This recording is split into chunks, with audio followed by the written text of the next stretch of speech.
Donc, on se retrouve aujourd'hui pour le 39e séminaire Movida avec un thème aujourd'hui commun aux deux interventions qui est l'enseignement coranique. On va avoir une première intervention de Sam Bousso, euh, qui est enseignant-chercheur à l'université de Touba et qui est inspecteur de l'enseignement arabo-islamique. Alors, j'ai mis sur le blog de Movida votre blog, parce que vous avez un Merci. blog avec de nombreux écrits, donc c'est très Oui, riche. merci. Et donc, vous allez parler de la politique de modernisation des Dara au Sénégal. Oui. Et ensuite, on écoutera Safiatou Munkaila de l'université de Niamey sur la migration des maîtres coraniques. Donc, Sam, nous vous écoutons. Merci beaucoup. Merci, madame. Euh, Chers collègues, je suis heureux de participer à ce séminaire de Movida qui est consacré aux dynamiques sociales et religieuses en Afrique et plus particulièrement à l'enseignement coranique. Mon intervention porte sur la politique de modernisation des Dara au Sénégal. C'est un thème au croisement de l'éducation, de la religion et du développement. Les Dara, qui sont les écoles coraniques traditionnelles, ont longtemps assuré la formation religieuse et morale des enfants au Sénégal. Aujourd'hui, l'État sénégalais cherche à les intégrer dans le système éducatif national dans un contexte où se mêlent enjeux pédagogiques, identitaires et politiques. Cette modernisation soulève donc une question centrale.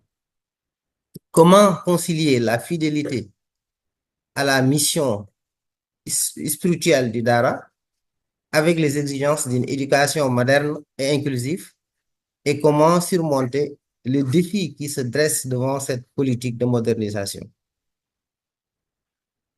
Donc, cette communication basée sur une revue documentaire et une enquête de terrain se propose d'analyser ces enjeux et ces défis en tenant compte des nouvelles dynamiques qui émergent avec les mutations socio-économiques que connaît le pays.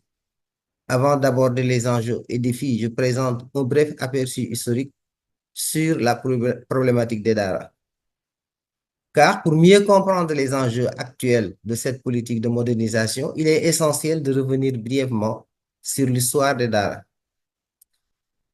Donc, la problématique des Dara, un aperçu historique.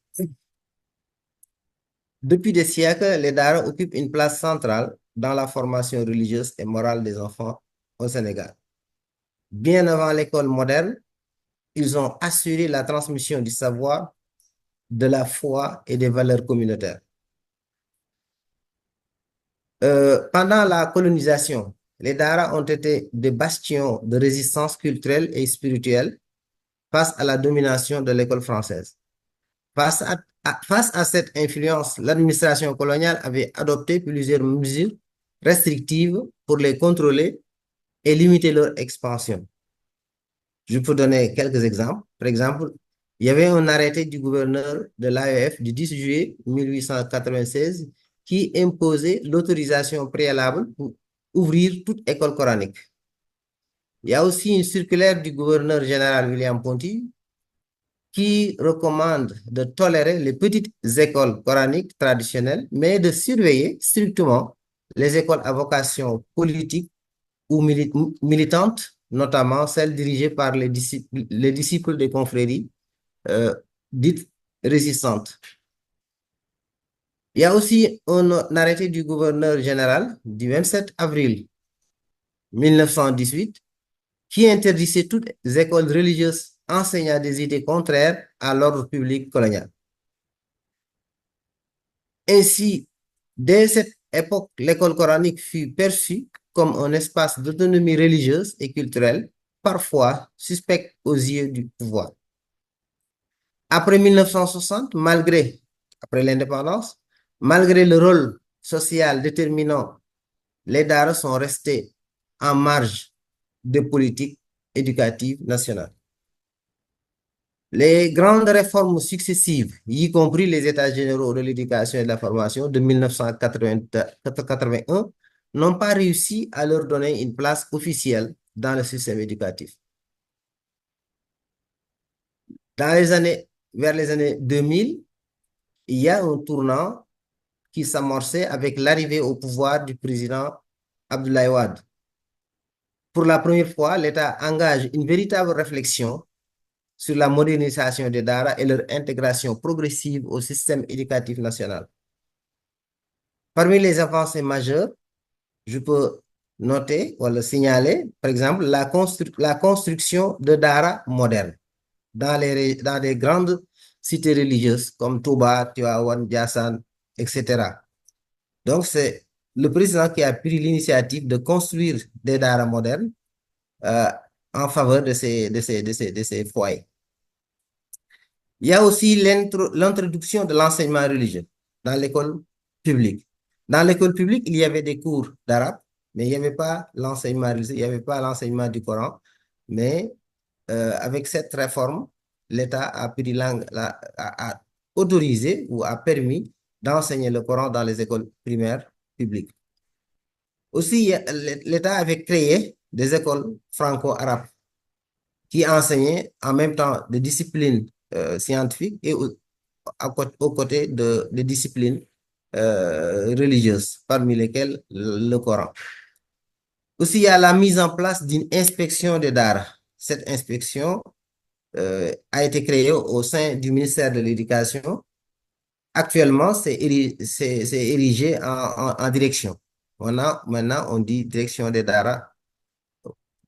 Donc, il y a aussi le lancement du projet d'appui à la modernisation des Dara, qu'on appelle PAMOD, et aussi la préparation d'un projet de loi sur le statut du Dara, un projet de loi qui a suscité beaucoup de débats. Donc, je reviens un peu présenter brièvement le projet PAMOD, qui était une initiative structurante. Ce projet, lancé officiellement en 2013 sous le président Macky Sall, qui a été financé à hauteur de 20 millions de dollars, environ 10 milliards de francs CFA, par la Banque islamique de développement. Ce projet visait 7 régions: Diourbel, Fatick, Kaolack, Kaffrine, Kolda, Louga et Matam. Les critères de choix de ces régions, il y a par exemple la pauvreté, aussi le faible taux de scolarisation. Donc, ce projet reposait sur 5 composantes principales. Première composante, amélioration de l'accès à l'éducation à travers les DARA. Donc, dans le cadre de cette composante, beaucoup d'ADARA ont été euh, créés. Dans le projet, il y a par exemple la construction de 60 DARA, dont 32 publics. Donc, c'est l'État qui gère totalement ces DARA publics. Les autres DARA, appelés communautaires, est laissé pour que la communauté les gère. Avec la construction de 416 salles, c'est dans le cadre de ce projet-là. La deuxième composante, c'est l'amélioration de la qualité des enseignements-apprentissages dans les daara modernes. Donc, dans ce cadre, il y a les activités de formation, l'élaboration de manuels, etc. Composante 3, c'est renforcement du pilotage du système de modernisation des DARA. Donc, là aussi, l'État ou le ministère de l'Éducation a créé des comités pour produire une politique, pour préparer ou rédiger une politique de modernisation des DARA. Quatrième composant, c'était l'installation d'appui au WACF. C'est-à-dire, WACF, c'est une institution religieuse. On affecte des biens, immobiliers ou mobiliers, pour aider, pour que ce qui, ce qui est généré comme argent aide à la modernisation de Darno.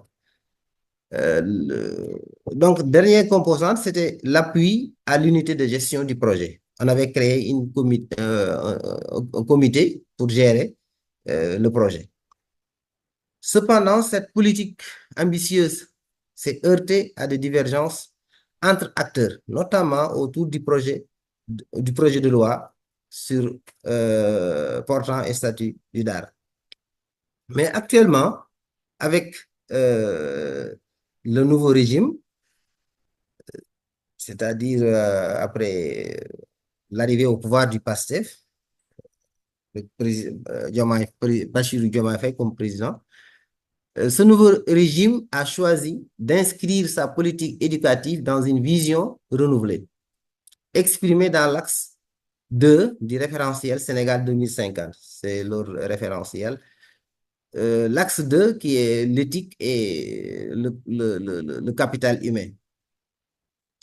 Le plan d'action prioritaire du ministère de l'Éducation, dans le cadre de ce référentiel, formule cette vision comme suit. Faire évoluer notre système éducatif vers une société éducative inclusive et efficiente, capable de former d'ici 2035 un citoyen ancré dans ses valeurs africaines et spirituelles. Je mets l'accent sur le mot spirituel, parce que c'est une nouveauté dans les textes de l'État du Sénégal. On disait des valeurs, mais les valeurs spirituelles, ça renvoie aux religions. Mais préparer aux défis du développement durable, des sciences, des technologies et de l'intelligence artificielle. Voici la vision ainsi formulée par le ministère de l'Éducation.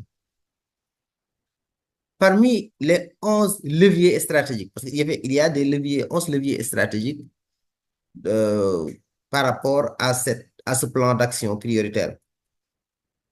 Le cinquième levier vise explicitement à promouvoir les Dara comme moteur d'une société éducative intégrée. C'est dans cette dynamique que le président de la République a donné instruction d'organiser les assises nationales des Dara. Maintenant, on est en train de travailler pour l'organisation de ces assises nationales, pour repenser le rôle et définir les conditions concrètes de leur intégration dans le système éducatif officiel. Parce que ce nouveau régime veut bâtir sa politique sur un large consensus parmi les acteurs concernés par les DAR. Donc, après cet aperçu historique, il apparaît clairement que la question des DARA dépasse le simple cadre éducatif. Elle touche à des dimensions sociales, culturelles, économiques et spirituelles qui en font un enjeu majeur pour l'avenir du pays. C'est pourquoi il est essentiel d'examiner à présent les principaux enjeux liés à leur modernisation et à leur intégration dans le système éducatif national. Les enjeux. Donc, l'idée de moderniser les DARA s'inscrit dans un nouveau contexte historique, celui de la première alternance démocratique au Sénégal, avec l'arrivée au pouvoir du président Abdoulaye Wade en 2000. Le nouveau régime libéral voulait engager la profonde réforme, de profondes réformes dans tous les secteurs, en particulier dans le domaine de l'éducation. Afin de répondre aux attentes d'une société majoritairement musulmane, celle d'intégrer l'éducation religieuse dans le système national. Rappelons qu'en 1981, comme je l'ai souligné tantôt, le gouvernement avait déjà organisé les états généraux de l'éducation et de la formation, dont l'une des recommandations porte précisément sur l'introduction de l'enseignement religieux dans l'école publique. La modernisation des DARA est donc apparue comme l'une des mesures phares du nouveau régime pour marquer une rupture dans la politique éducative. Le président Wade prit lui-même l'initiative de construire plusieurs DARA au profit des chefs religieux. C'était une première dans l'histoire du Sénégal. Jamais un chef d'État ne s'était engagé directement dans la construction d'écoles coraniques.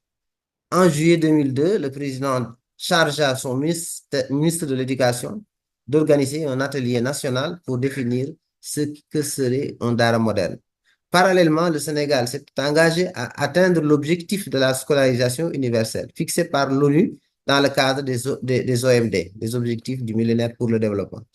Malgré les efforts déployés, recrutement d'enseignants, construction de classes, une large partie des enfants sénégalais continuent de fréquenter les Dara sans être comptabilisés dans les effectifs scolaires officiels. Cette situation maintenait le taux de scolarisation en dessous des objectifs. La reconnaissance et le développement des écoles coraniques offraient donc une double opportunité, c'est-à-dire intégrer ces élèves dans les statistiques officielles et renforcer la diversification de l'offre éducative, condition essentielle de la démocratisation du pays, du système. Donc, le programme décennal de l'éducation et de la formation, PDF, la version 2003, souligne déjà ce point en disant l'amélioration de la prise en charge des écoles coraniques s'inscrit dans le cadre de la diversification de l'offre éducative. Un autre enjeu majeur de la modernisation concerne la mendicité des enfants, sujet sensible souvent dénoncé par les ONG. Certaines ONG ont même porté plainte contre l'État du Sénégal devant les Nations Unies, estimant qu'il s'agissait d'une forme d'exploitation et de violation des droits de l'enfant. Le Sénégal, rappelons-le, est signataire de la Convention numéro 182 de l'OIT, 17 juin 1999, sur l'élimination des pires formes de travail des enfants, où la mendicité forcée est explicitement mentionnée.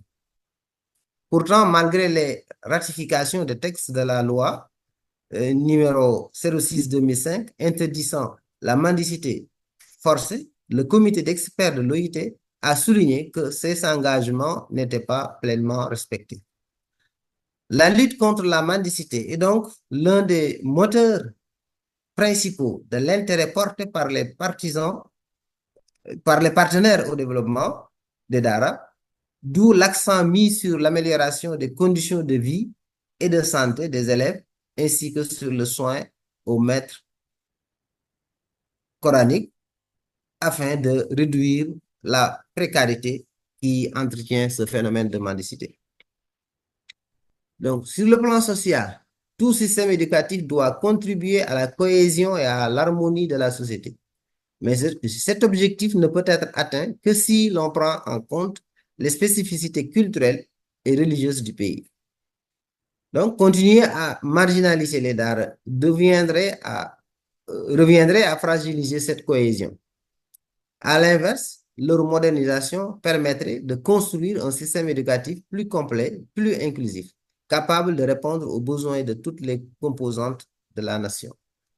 Enfin, la politique de modernisation des écoles coraniques est également porteuse d'espoir pour les maîtres coraniques eux-mêmes. Depuis l'indépendance, ils se sentaient souvent négligés, mis à l'écart du système officiel.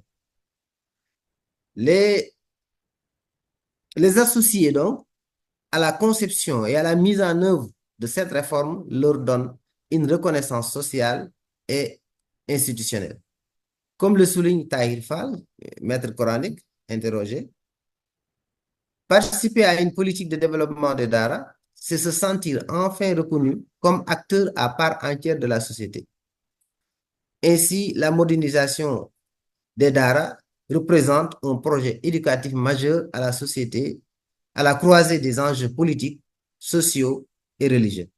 Sa réussite dépendra de la capacité des acteurs à instaurer un dialogue constructif, ouvert et continu au sein d'une éducation plus juste et plus représentative de la réalité sénégalaise. Donc, après avoir identifié les principaux enjeux de la modernisation des Dara, qu'ils soient politiques, sociaux ou éducatifs, il convient à présent d'examiner les défis qui soulèvent sa mise en œuvre sur le terrain. Que soulève sa mise en œuvre sur le terrain. Car si les intentions sont claires et les orientations bien définies, la traduction concrète de cette vision reste confrontée à plusieurs défis majeurs. Donc, les défis. Le projet de modernisation des écoles coraniques au Sénégal, tel qu'il a été conçu par les autorités éducatives, se heurte à de nombreux défis pédagogiques, culturels, sociaux, politiques et économiques. Chacun de ces défis relève les tensions entre tradition et modernité, entre foi et réforme, entre besoins spirituels et exigences de développement. Donc, le premier grand défi concerne la modernisation du contenu et de la méthode d'enseignement. Il s'agit, donc c'est un défi pédagogique, il s'agit de mettre en place un curriculum intégré et accepté par tous. Un programme capable de concilier l'enseignement du Coran avec l'acquisition des compétences de base telles que la culture, la lecture, l'écriture, le calcul, l'arabe et le français. Un tel programme a déjà été expérimenté. Il prévoit qu'après la mémorisation du Coran, les élèves puissent obtenir le certificat de fin d'études élémentaires. Mais pour beaucoup de maîtres coraniques, la finalité première du Dara reste inchangée. C'est la mémorisation du Coran et l'éducation islamique. Comme le souligne le professeur Taïrfan, qui est l'ancien président de l'Union nationale des associations des écoles coraniques, il dit, l'essence même de l'école coranique, c'est l'enseignement du Coran et la formation morale. On peut moderniser à condition que cela reste au service de cet objectif. Le véritable défi est donc de trouver l'équilibre. Moderniser sans dénaturer.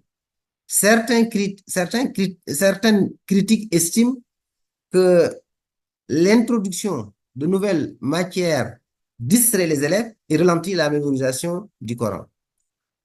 Pour répondre à ces inquiétudes, le ministère de l'Éducation a proposé une organisation progressive, organisation des enseignements. Les 3 premières années consacrées uniquement à la mémorisation du Coran, puis l'introduction d'autres disciplines dans les cycles suivants ou les étapes suivantes. Un autre défi majeur concerne la formation des enseignants. La plupart des maîtres coraniques n'ont pas de formation académique ni pédagogique.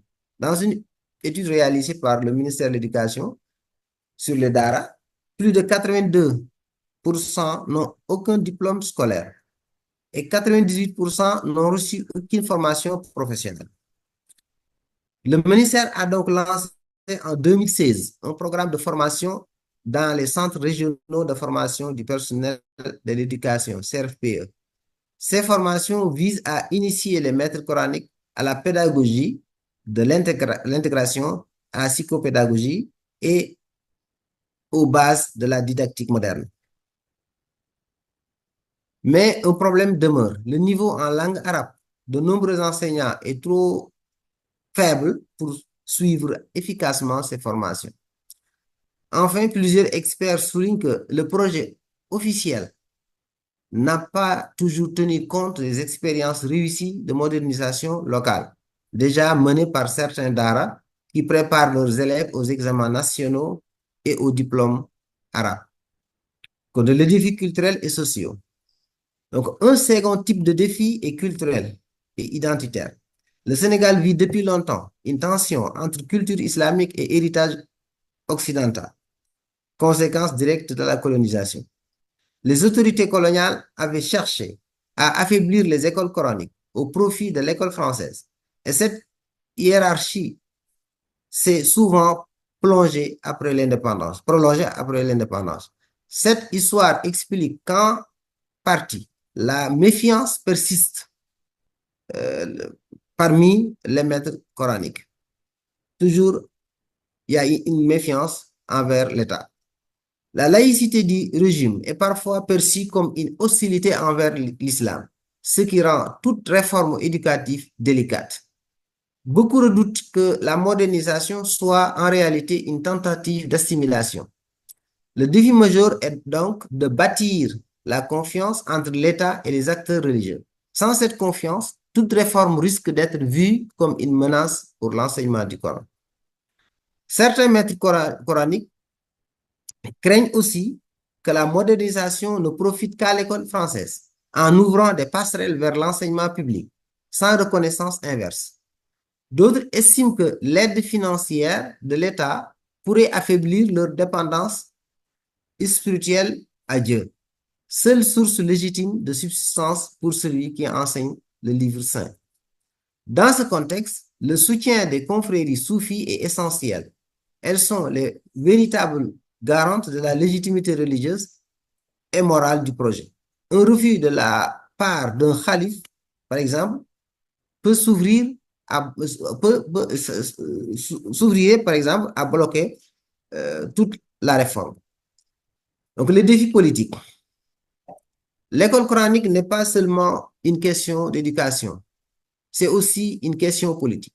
Toute initiative de l'État dans ce domaine est observée avec prudence, voire suspicion. Conscient du projet, du poids électoral des confréries et des maîtres coraniques, le gouvernement avance avec prudence. Le projet de loi sur le statut des Dara, bien qu'adopté en conseil des ministres, n'a jamais été soumis à l'Assemblée nationale en raison des résistances. Les autorités préfèrent expliquer et négocier plutôt qu'imposer pour éviter toute crispation. Certains opposants politiques exploitent parfois le sujet, accusant le gouvernement de vouloir étatiser les Dara. Des événements tragiques comme l'incendie d'un Dara à Dakar en 2013, qui avait coûté la vie à 9 enfants, ont aussi ravivé la pression sur l'État pour mieux encadrer le secteur des Dara. Mais une réglementation trop brusque risquerait de provoquer une réaction de rejet des milieux religieux.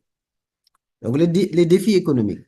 Enfin, il y a la question des moyens financiers. Le Sénégal consacre près de 25% de son budget national à l'éducation, mais cette part profite presque exclusivement à l'enseignement public moderne. Les Dara, eux, ne bénéficient pas de financement direct de l'État. Seulement il y a 2 ans, l'État avait accordé 6 milliards aux Dara, sont répartis entre les Dara, mais c'était euh, une aide qui ne s'inscrivait pas dans la durée. Donc, la modernisation des Dara repose donc sur les ONG, sur les partenaires techniques comme l'UNICEF, l'USAID. Or, moderniser les écoles coraniques exige de ressources considérables. Par exemple, construction d'infrastructures, équipement, formation, recrutement de nouveaux enseignants en arabe et en français et dans d'autres disciplines.